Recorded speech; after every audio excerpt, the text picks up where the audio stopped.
నమస్కారం. ప్రస్తుతం నేను ఎక్కడున్నానో తెలుసా?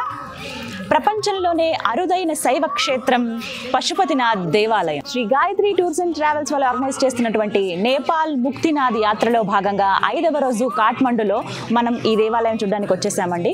చాలా సుప్రసిద్ధ క్షేత్రం అనే చెప్పుకోవాలి. వరల్డ్ హెరిటేజ్గా భావిస్తారు. నేపాల్ వాళ్ళైతే ఎంత గట్టిగా నమ్ముతారంటే ఎక్కడ చూసినా ఆ పశుపతినాథుడి రూపాలే మనకి కనిపిస్తూ ఉంటాయి. ప్రతి దేవాలయం కూడా ఈ దేవాలయానికి ప్రతిరూపంగా మనం చూస్తాం అన్నమాట. ఈ చుట్టుపక్కలంతా కూడా చాలా నమ్ముతారు. ప్రత్యేకించి ఇక్కడ ఎన్నో విశేషాలు ఉన్నాయి. అంటే నేపాల్ కాశీగా కూడా చెబుతారు ఈ పశుపతినాథ్ దేవాలయాన్ని. మరి చూద్దామా వెళ్ళి ఆ స్వామి దర్శనం ఎప్పుడెప్పుడు అవుతుందా అని నేనైతే వెయిట్ చేస్తున్నాను. మీరు కూడా దర్శనం చేసుకుందరు. కానీ అయితే లోపలికి మనకి కెమెరా అయితే ఎలవ్ చేయరు, చాలా స్ట్రిక్ట్గా ఉంటుంది. ఇక్కడ బయటి వాతావరణం ఎలా ఉందనేది చూపిస్తాను. మీరు నేపాల్ వచ్చినప్పుడు డెఫినెట్గా విజిట్ చేయండి. రండి వెళ్దాం. అరుణాచల శ్రీ కరుణ శివ, అరుణాచల శివ కరుణ శివ.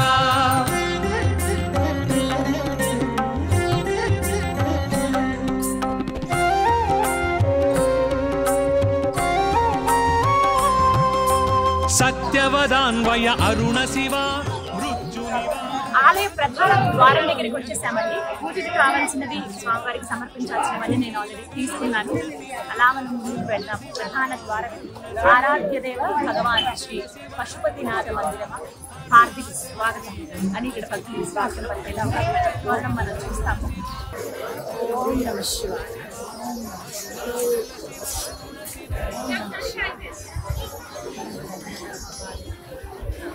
చూసారా ఆర్కిటెక్చర్ అంతా సేమ్ కనిపిస్తుంది మనకి. నేపాల్ అంతా ఇలాగే నిర్మాణాలు. ఇలా కూర్చుని ఉంటారు.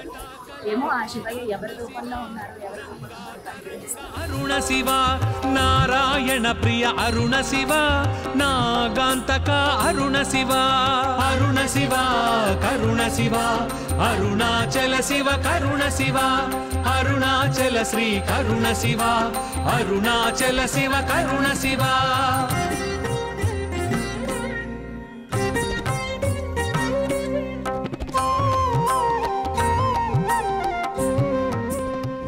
ఇప్పుడే దర్శనం ముగించుకుని బయటకు వచ్చాము. చాలా చక్కటి దర్శనం అయింది మాకు. చాలా ఫాస్ట్ గా దర్శనం చేసుకున్నాము. ఆ స్వామిని పంచముఖ ఆ పశుపతినాథుడిని చూసి మనసంతా తరించిందండి. చాలా చక్కగా అనిపించింది. మరి ఇక్కడ విశేషాలు, స్వామి ఇక్కడ పంచముఖాలతో కొలువడానికి కారణం ఏమిటి, ఈ విషయాలు తెలుసుకుందాం. మనతో పాటు బ్రహ్మశ్రీ భరత్ శర్మ గారు ఉన్నారు. గురువు గారు, ఎంత బాగా దర్శనం జరిగిందండి? చాలా బాగా జరిగింది. ఫాస్ట్ గా అయిపోయింది కూడా. అయిపోయింది. మరి ఇక్కడ విశేషాలు ఏంటండి? స్వామి ఇక్కడ ఈ విధంగా కొలువై ఉండడానికి కారణాలు ఏమిటి? అమ్మ, మనం ఉన్నటువంటి ఈ క్షేత్రం పశుపతినాథ్. నేపాల్ యాత్ర అనగానే 2 పదాలు ఖచ్చితంగా వినపడతాయి. ఒకటి పశుపతినాథ్ కాఠ్మండులో, రెండోది ముక్తినాథ్ మన పోఖ్రా నుంచి వెళ్ళేటువంటి పరిస్థితిలో. కాబట్టి ఈ యొక్క పశుపతినాథ్ ఆలయం యొక్క చరిత్ర చూస్తే ఒకసారి 12 జ్యోతిర్లింగ దర్శనం అంతా కూడా పూర్తయిన తర్వాత 12 శివలింగ ఆకారాల్లో లింగాకారాలు దర్శనం ఇచ్చిన తర్వాత మనకు చివరికి మనకు దర్శనం ఇచ్చేటువంటి ఒక స్వామివారు ఎవరైతే ఉన్నారో ఇక్కడ పశుపతినాథ్లో వారు పంచముఖ స్వరూపంగా సద్యోజాత, వామదేవ, తత్పురుష, ఈశాన, అఘోర రూపాల్లో మనకు 5 ముఖాలుగా పంచభూతాత్మిక లింగాకారంలో ఇక్కడ దర్శనం ఇస్తున్నారట. వీటికి ఒక చిన్నపాటి ఇతిహాసం ఉందమ్మా. ఆ ఇతిహాసాన్ని చూస్తే మనం ఒకసారి ముందుగా సతీదేవి అవతారం చాలించిన తర్వాత పార్వతీ అమ్మవారి యొక్క అవతారంలోకి వచ్చిన తర్వాత పరమేశ్వరుడు పరీక్షిద్దాం అమ్మవారిని ఒకసారి అని చెప్పి, నేను లేకపోతే ఎలా ఉంటుందో చూద్దామని చెప్పి ఆయన వేషమంతా కూడా మార్చుకొని ఒక జింక వేషంలో ఈ యొక్క పశుపతినాథ్ ఈ యొక్క ప్రదేశానికి వచ్చి, ఈ నేపాల్ రాజ్యానికి వచ్చి ఇక్కడ ఆ మృగస్థలి అనేటువంటి ఒక ప్రదేశంలో ఈ యొక్క జింక అవతారంలో స్వామివారు వచ్చి తిరుగుతూ ఉంటే అదంతా కూడా గమనించి వెంటనే అమ్మవారు కూడా ఈయన ఖచ్చితంగా ఎక్కడికో వెళ్ళి ఉంటారని చెప్పి అన్ని లోకాలు తిరుగుతూ అమ్మవారు కూడా స్వామివారిని పట్టుకోవడానికి ఈ యొక్క నేపాల్లోని కాఠ్మండు ప్రదేశానికి వచ్చినారు.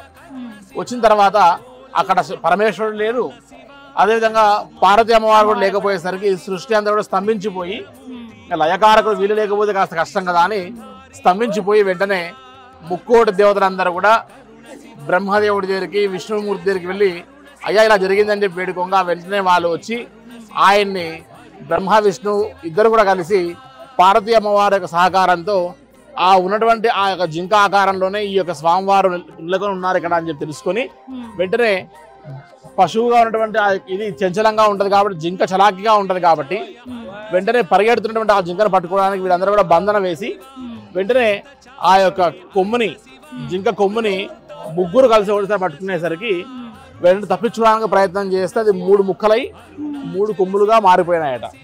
కాబట్టి ఆ ఉన్నటువంటి ఆ 3 కొమ్ములు ఒకటి స్వర్గలోకంలో, ఇంకొకటి భూలోకంలో, ఇంకొకటి పాతాళ లోకంలో 3ని ప్రతిష్ఠించారట. ఇక్కడ దగ్గరలో ఉన్నటువంటి యొక్క మనం క్షేత్రం ఒకటి గోముఖేశ్వర క్షేత్రం ఉంటుంది, అక్కడ ఈ కొమ్ముని నాటారు అని ప్రతీక.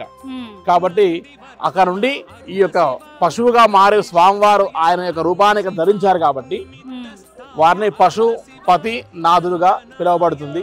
ఒక రకంగా చెప్పాలంటే పశువు అంటే ఏంటి, జ్ఞానం లేనటువంటిది అని. ఈవెన్ మన మానవులం కూడా పశువులతో సమానమే భగవంతుడికి. ఎందుకు అంటే మనం జ్ఞానం ఉన్నటువంటి యొక్క పశువులు అయితే జ్ఞానం లేనటువంటి పశువుల్ని మనం పరిపాలిస్తున్నాం. జ్ఞానం ఉన్నటువంటి మనలాంటి యొక్క పశువుల్ని పైన ఈశ్వరుడు పరిపాలిస్తూ ఉంటారు. కాబట్టి ఈ యొక్క లయకారకత్వానికి సంబంధించినటువంటి వారందరూ కూడా ఈశ్వరుడు కాబట్టి మనందరిపైన ఆధిపత్యం వహించేవారు పశుపతినాథుడు అని. ఇది ఒకసారి మళ్ళీ మనం గమనిస్తే ఈ యొక్క పశుపతినాథ్ క్షేత్రంలో మనం ఈ యొక్క నేపాల్ రాజ్యంలో మనం గమనిస్తే మనకి ఎట్లయితే ఇండియాలో మన భారతదేశంలో 12 జ్యోతిర్లింగాలు అని చెప్తున్నాము, అలాగే వీరికి ఇక్కడ 64 జ్యోతిర్లింగాలు ఉంటాయమ్మా. 64 జ్యోతిర్లింగాలకు భావిస్తారు. వీటిలో ఒకసారి మనం గమనిస్తే ఇదే పశుపతినాథ్ దగ్గరలో మనం గమనిస్తే సిద్ధేశ్వర్ అని, కిరాతేశ్వర్ అని, భస్మేశ్వర్ అని, రుద్రేశ్వర్ అని, భువనేశ్వర్ అని, అన్నపూర్ణేశ్వర్ అని, ఇలా విరూపాక్షేశ్వర్ అని, ఇలా డిఫరెంట్ సంబంధించినటువంటి యొక్క 64 జ్యోతిర్లింగాల్లో ఇక్కడ చాలా జ్యోతిర్లింగాలు ఈ యొక్క పశుపతినాథ్ చుట్టూ దర్శనం చేసుకోవచ్చు. దగ్గర దర్శనం చేసుకున్నటువంటివి చాలా ప్రసిద్ధిగాంచినటువంటివి. కాబట్టి ఈ పశుపతినాథ్ అనేటువంటి ఈ యొక్క ప్రదేశం నేపాల్ రాజ్యంలోనే చాలా పవిత్రమైనటువంటిది, అదేవిధంగా ప్రసిద్ధిగాంచినటువంటిది. నేపాల్ అనగానే అందరికి గుర్తొచ్చేటువంటిది పశుపతినాథ్ దేవాలయం. కాబట్టి ప్రతి ఒక్కరు జీవితంలో 12 జ్యోతిర్లింగాలు దర్శనం అయిన తర్వాత పంచముఖ స్వరూపంగా ఖచ్చితంగా ఇక్కడ పశుపతినాథ్ దర్శనం చేసుకోవాలి అని చెప్తారు. కాబట్టి సకల పంచభూతాలకు సంబంధించినటువంటి అన్నిటిపైన ఆధిపత్యం వహించేటువంటి వాడు ఈశ్వరుడు అని వారి అర్థము. మనం బాగా గమనిస్తే స్వామివారు జింకగా ఎందుకు మారారు అనేటువంటి ఒక చిన్న ఆలోచన తీసుకుంటే, స్వామివారు ఉత్సవమూర్తిని తీసుకుంటే ఆయన చేతిలో జింక పట్టుకుని ఉంటారు కదమ్మా. ఆ జింక చలాకితనానికి ప్రతీకట. చెంగున గుర్తుంది జింక అంటారు చూసారు. దాన్ని పట్టుకోవడం చాలా కష్టం. దాని వెంటనే పట్టుకోవడానికి వెళ్తే కిలోమీటర్లు పరిగెడుతుంది అంటారు చూసారు. అంత చలాకితనంగా ఉన్నటువంటి మానవుడి యొక్క మనసు చంచలత్వంగా అలా పరిగెడుతూ ఉంటది. ఆ చంచలంగా పరిగెత్తేటువంటి ఆ మనసుని కళ్ళెం వేయడానికి చేతిలో బంధించేటువంటి తత్వాన్ని పెట్టుకోండి అని చెప్పడానికి ప్రతీకగా ఆయన చేతిలో జింకను పట్టుకొని ఉంటాడట పరమేశ్వరుడు. చాలా బాగుందండి ఇతిహాసం అయితే. దీని వెనకాల కథ ఇదా అని తెలుసుకోవటం. స్వామి అంటే అందరినీ పరిపాలించేది ఆయనే కదా, కానీ దర్శనం అయితే చాలా బాగా జరిగింది. ఎప్పటికీ గుర్తుండిపోతుంది జీవితంలో. ఒక మంచి ఘటన ఇది. ఇంకొకటి ఏంటంటే ఆ ఆలయం చుట్టూ కూడా చాలా ఆలయాలు ఉన్నాయి కదా. ఇంకొకటి మనకి ఇక్కడ వెనకాలే చితి వెలుగుతూనే ఉందండి, ప్రతినిత్యం వెలుగుతూనే ఉంటుందట కదా. మరి ఆ విశేషాలు కూడా తెలుసుకుందామా వెనక భాగంలో కదా. తప్పకుండా వెళ్ళి తెలుసుకుందాం. ఆలయం వెనుక భాగంలో మనకి శ్మశానం ఉంటుంది. భాగమతి రివర్ ఏదైతే ఉందో అది పారుతూ ఉంటుంది. ఆ గట్టులపైనే చాలా మంది దహన సంస్కారాలు చేస్తూ ఉంటారు. ఆ స్థలం కూడా దగ్గరేనండి, అక్కడికి వెళ్దాం. కరుణ శివ అరుణాచల శివ కరుణ శివ అరుణ శివ కరుణ శివ అరుణాచల శివ కరుణ శివ అరుణాచల శ్రీ కరుణ. పశుపతినాథ్ దేవాలయం వెనుక భాగంలో మనం ఉన్నామండి. ఇక్కడ ప్రత్యేకంగా మనకు కనిపిస్తుంది అంటే కాశీలో ఏ విధంగా అయితే చూస్తామో స్వామివారి ఆలయం దగ్గరే దహన సంస్కారాలు చేస్తూ ఉంటారు. అదే విధంగా ఇక్కడ ఆలయ ప్రాంగణంలోనే అక్కడ చూస్తున్నాం కదా, ఆ ఘాట్స్ అవన్నీ కూడా అవే దహన సంస్కారాలు చేస్తారు. అసలు ఈ ప్రాంతాన్ని ఏమంటారు, ఇక్కడెందుకు ఈ విధంగా చేస్తున్నారు, వీటి గురించి కూడా తెలుసుకుందాం. గురుగారు, ఇక్కడే దహన సంస్కారాలు చేసేస్తున్నారు కదా, ఇదేంటంటే ఆలయం లోపలే అంటే కాశీలో అలా చూస్తాం మనం, ఇక్కడ కూడా అదే విధంగా ఉంటుందా? అమ్మ, కాశీ అనేది మహాశ్మశానం, ఆనందవనం, మహామణికర్ణికా క్షేత్రం అని మనం సంకల్పం చెప్పుకుంటుంటాం. కాబట్టి అది ప్రతి ఒక్కరు జీవించడానికి బయట ప్రదేశాలు ఎలా అయితే జీవిస్తుంటారో, ప్రయత్నం చేస్తుంటారో, అదేవిధంగా మరణం కోసం ఎదురు చూస్తూ మన కాశీలో ఎదురు చూస్తూ చూస్తాం మనము. అదేవిధంగా ఈ పశుపతినాథ్ ఈ దేవాలయం వెనుకలో ఈ నేపాల్ కాఠ్మండు అనేటువంటి ఈ యొక్క ప్రదేశంలో ఇటువైపు పశుపతినాథ్, ఇటువైపు అమ్మవారు సంబంధించిన శక్తిపీఠం గుహేశ్వరి అమ్మవారి శక్తిపీఠం. ఈ 2 శక్తిపీఠాల మధ్యలో ప్రవహిస్తున్నటువంటి ఈ యొక్క నది బాగమతి నది అంటారు. సో ఈ నది ఒడ్డున మనం బాగా గమనిస్తే ఈ నేపాల్ రాజ్యంలో ఎవరు మరణించినా కూడా ఇక్కడికి వచ్చి ఈ రుద్రభూమిలో వారిని శివైక్యం చేస్తూ వస్తారు. వీడికి చిన్నపాటి కథ చెప్తారు, ఒక ఇతిహాసము. ఇంతకు పూర్వము సతీదేవి ఒక అవతారం చాలించిన తర్వాత నెక్స్ట్ అవతారం పార్వతీ అమ్మవారు. వీడికి రుద్రభూమికి సంబంధించి వచ్చిన కథ చెప్తారమ్మ. ఏంటి ఆ కథ అంటే, ఎవరైతే ఇక్కడ మరణిస్తారో వీరందరూ ఎందుకు ఇక్కడ శివైక్యం చెందుతారు అనే దానికి ఈశ్వరుడు వీడికి వరం ఇచ్చారట నేపాల్ రాజ్యంలో ఉన్న వాళ్ళకి. ఏంటి ఆ వరం అంటే, సతీదేవి అవతారాన్ని చాలించి పార్వతీ అమ్మవారుగా తన యొక్క రూపం తీసుకున్న తర్వాత పరమేశ్వరుడు వీరిని అంటే అమ్మవారిని పరీక్షిద్దాం, ఆవిడ ఎట్లా ఆయన కోసం తపన పడుతుందో అనే ఉద్దేశంతో పరమేశ్వరుడు వెంటనే ఆయన వేషమంతా మార్చుకొని ఒక మాయా రూపంలో, ఒక జింక రూపంలో వచ్చి ఇక్కడ నివసిస్తూ ఉండేవారట. కాబట్టి అటువంటి జింక రూపం నివసిస్తున్నటువంటి వారిని చూసి అమ్మవారు కూడా గ్రహించి వెంటనే ఆయన ఎత్తుక్కుంటూ ఇక్కడికి వచ్చి ఆయన కనుక్కునేసరికి వెంటనే బ్రహ్మ విష్ణు మహేశ్వరులు అందరూ అయ్యో మరి శివపార్వతులు ఇద్దరు అంతా ఈ యొక్క లయకారకత్వాన్ని వదిలిపెట్టి వెళ్ళిపోతే స్తంభించిపోతుంది కదా మొత్తం అంతా కూడా, భూభాండం అంతా సమస్త లోకాలన్నీ స్తంభించిపోయాయి కదా అని మొత్తం సృష్టి అంతా స్తంభన అయిపోయేసరికి బ్రహ్మ విష్ణు మహేశ్వరులు వచ్చి ఇక్కడ ఆ యొక్క అమ్మవారి స్వామివారిని ఇద్దరిని కూడా కలిపి తిరిగి వారిని కైలాసానికి తీసుకొని వెళ్తూ ఉంటే వెంటనే ఇక్కడ ఉన్నటువంటి ప్రజలందరూ కూడా స్వామి మరి ఇంతవరకు మీరు వచ్చి అంటే పశు రూపంలో ఇక్కడ మీరు నివసించి ఉన్నారు కాబట్టి ఇక్కడ నుంచి మీరు వెళ్ళిపోతున్నారు, మాకు బాధ కలుగుతుంది అని చెప్పి అనేసరికి వెంటనే వీళ్ళందరికీ వరం ఇచ్చారట. ఇక్కడ నుండి ఎవరైనా సరే ఈ రాజ్యంలో గతిస్తే మీ అందరినీ నేను శివైక్యం చేసుకుంటాను అని ఈ యొక్క ఈశ్వరుడు పశుపతినాథుగా ఇక్కడ వెలుస్తాను నేను అని చెప్పి ఎవరైతే 12 జ్యోతిర్లింగాలు 12 జ్యోతిర్లింగాలని దర్శనం చేసుకొని ఎవరైతే లింగాకారాలు దర్శనం చేసుకుంటారో వాళ్ళందరికీ పంచముఖ స్వరూపంగా సద్యోజాత వామదేవ తత్పురుష ఈశాన అఘోర రూపాలుగా ఇక్కడ దర్శనం ఇస్తాను అని చెప్తారట.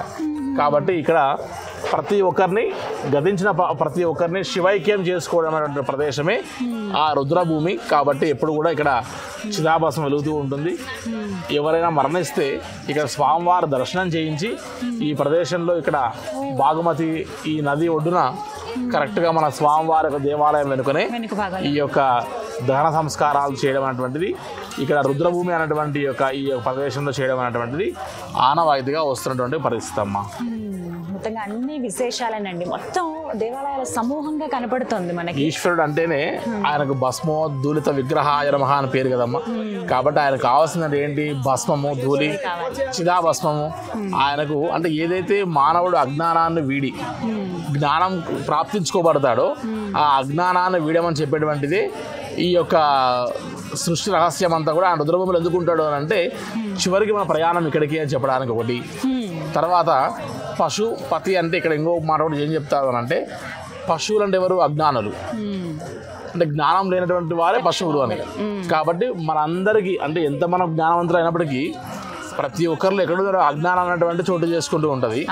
కాబట్టి జ్ఞానం కలగని వారందరి పైన ఆధిపత్యం వహించేటువంటి వాడే పశుపతినాథుడు అని కూడా ఇంకో పేరు చెప్తారు. కాబట్టి మనందరి పైన ఆధిపత్యం వహించేటువంటి వారే పశుపతినాథుడు అని చెప్తారు. కానీ చాలా సుందరంగా ఉందండి. అసలు కొంత సమయం తీసుకుని చూడాలే కానీ ప్రతి ఒక్కటి అణువున చూసుకుంటూ వెళ్తే అన్ని అద్భుతాలే ఇక్కడ. చాలా చాలా సుందరంగా ఉందండి. నమస్కారం. నమస్తే అమ్మా. సో చాలా మంది వచ్చుంటారు పశుపతినాథ్ దేవాలయానికి. ఇంకొంతమంది మేము నేపాల్ టూర్ వెళ్దాం అనుకుంటున్నాము, కాఠ్మండులో ఇలా ఉందట కదా దేవాలయం అని. ఇక్కడ మామూలుగా మనం అన్ని చోట్ల లింగ రూపంలో చూస్తే స్వామి మనకి ఇక్కడ పంచముఖాలతో దర్శనమిస్తారండి. దర్శనం అయితే చాలా చక్కగా జరిగింది మాకు. ఏంటో ఒక తెలియని లోకంలోకి వెళ్ళిపోతాం ఆ కైలాసంలో స్వామివారిని అలా చూసినట్టంటే ఒక ముక్తి కలిగిందనే భావన మనకు వస్తుందన్నమాట. ఓవైపు ఇక్కడ ఈ విధంగా చూస్తాము స్వామిని, వెనక భాగంలోనే ఇలా చితాభస్మాలు నిత్యం వెలుగుతూనే ఉంటాయి. ఇక్కడ ఎవరున్నా సరే ఈ ప్రాంతంలో మేము చచ్చిపోతే చాలు ఆ శివుడిలో ఐక్యమవుతాం కదని ఒక భావన ఉంటుంది. అలాగే ఇక్కడ కూడా చూడొచ్చు పితృకర్మలు చేస్తూ ఉంటారు అనమాట ఇంకొక వైపున ఈ బాగమతి నది ఒడ్డునే. సో ఎవరైనా వచ్చినప్పుడు అలా మనం అక్కడ వాళ్ళ కొంత అమౌంట్ ఇచ్చినా వాళ్ళ పేర్లు చెప్పి పితృకర్మలు చేయించినా కూడా పితృదేవతల అనుగ్రహం మనకు కలుగుతుంది అనేది ఒక భావన. ఏదైనా కానీ ఆ పశుపతి పశుపతినాథుడు అనుగ్రహం అందరిపైన ఉండాలని కోరుకుంటున్నాను. మీరు కనుక నేపాల్ టూర్ వస్తే, అంటే ఇప్పటివరకు నేనైతే Shri Gayatri tours and travels వాళ్ళు ఆర్గనైజ్ చేసిన ఈ టూర్లో ఉన్నాను. 5th డే ఇది కాఠ్మండూలో. పశుపతినాథుని డెఫినెట్గా దర్శనం చేసుకోవాలి, అతి ముఖ్యమైన గుడి అని చెప్పారు. సో వచ్చాను, దర్శనం చాలా బాగా జరిగింది. మీరు కూడా నేపాల్ టూర్కి వచ్చినప్పుడు ఖచ్చితంగా ఆ స్వామిని దర్శనం చేసుకోండి, వారి అనుగ్రహం పొందండి. ఇది వాళ్ళ వీడియో. నమస్కారం. ఓం నమః శివాయ.